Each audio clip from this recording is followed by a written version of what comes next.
Hello and welcome back to our channel. If you're here, you definitely appreciate Prince Harry and Meghan Markle's courage to live their truth despite the relentless media scrutiny.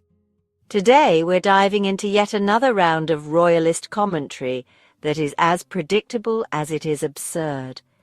This time, the critics have latched onto Harry's recent appearance at the New York Times Dealbook Online Summit, where he humorously addressed the outlandish rumors about his marriage to Meghan and their life in California.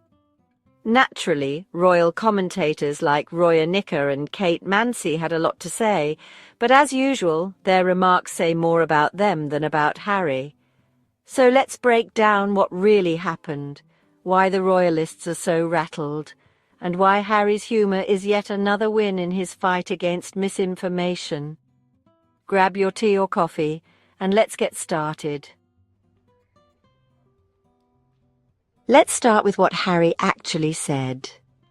During the summit, Harry addressed the bizarre rumors surrounding his life and marriage to Duchess Meghan, saying, "Apparently we've bought or moved house 10, 12 times. We've apparently divorced maybe 10, 12 times as well. So it's just like, what?" With a light-hearted tone, he dismissed the speculation for what it is: nonsense. He also shared that his life in America feels like the life his late mother, Princess Diana, would have wanted for him, allowing him to raise his children in peace and freedom. He said, "I feel as though it's the life that my mum wanted for me, to be able to do the things I'm able to do with my kids that I undoubtedly wouldn't be able to do in the UK. It's huge. That is a fantastic opportunity, and I'm hugely grateful for that." It's a message of gratitude and positivity, so why are royal commentators like Roya and Kate Mansi so upset? The first thing to note is the glaring double standard. Roya and her peers have no problem endlessly discussing and dissecting Harry's marriage, his living arrangements, and his every move. Yet when Harry chooses to address those rumors, it's suddenly strange or peculiar. Kate Mansi even suggested that Harry's decision to talk about these rumors might fuel the story. Really, Kate? Because last we checked, the tabloids don't need Harry's participation to create these outlandish tales. They've been doing it for years without his help. Harry addressing these rumors with humor doesn't fuel the fire. It exposes how ridiculous the speculation has become. In fact, by joking about the rumors, Harry is showing that he's not rattled at all. If anything, he's the calm one in this scenario, while the royalists are the ones losing their composure. Roya took things a step further, claiming that Harry is pining for his days back in the UK and that he's lost his sense of purpose in America. Let's unpack this fantasy, shall we?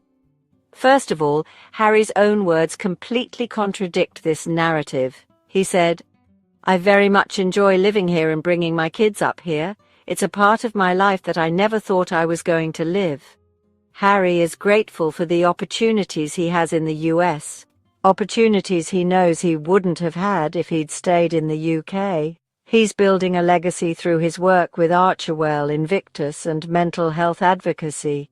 He's raising his kids in an environment that prioritizes their well-being and safety.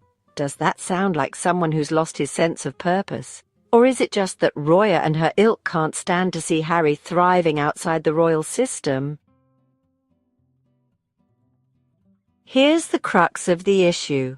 Harry's contentment doesn't fit the story royal commentators want to tell. They need him to be struggling because it justifies their endless criticism of his choices. What truly frustrates commentators like Roya isn't Harry's supposed strangeness. It's his independence.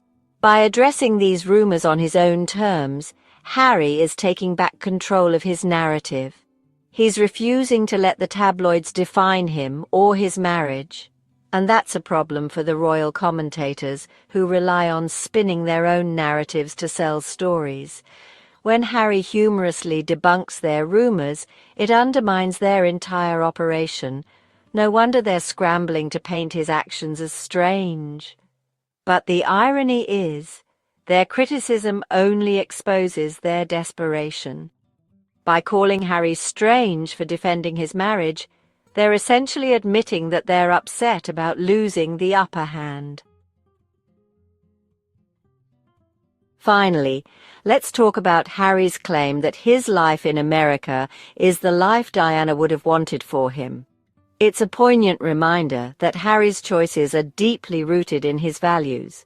He's creating a life where he can be a present father, a loving husband, and a dedicated advocate for causes he believes in.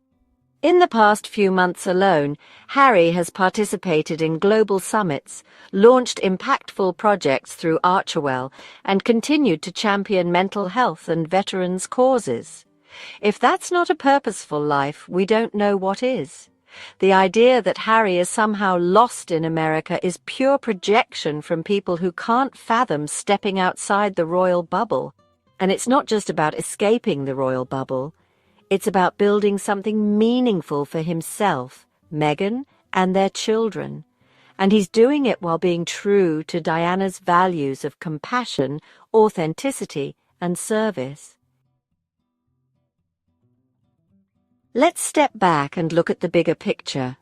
Harry and Meghan have been subjected to relentless scrutiny for years, and yet they continue to rise above it. What we saw at the DealBook Summit was a man who is at peace with his decisions, confident in his path, and unbothered by the noise. The royal commentators, on the other hand, are stuck in the past. They're clinging to a narrative that Harry has already moved beyond, and that's why they're angry. Harry isn't just surviving, he's thriving, and every time he shows the world how happy he is, it undermines their attempts to paint him as lost or regretful. So yes, once again, Harry has shown us that he's living his life authentically, on his own terms, and with a sense of humour. And isn't that exactly what his mother, Princess Diana, would have wanted for him? As for Roya, Nikkah, and the rest of the critics, they can keep spinning their fantasies. Meanwhile, Harry will keep thriving, proving that you don't need a crown to make an impact.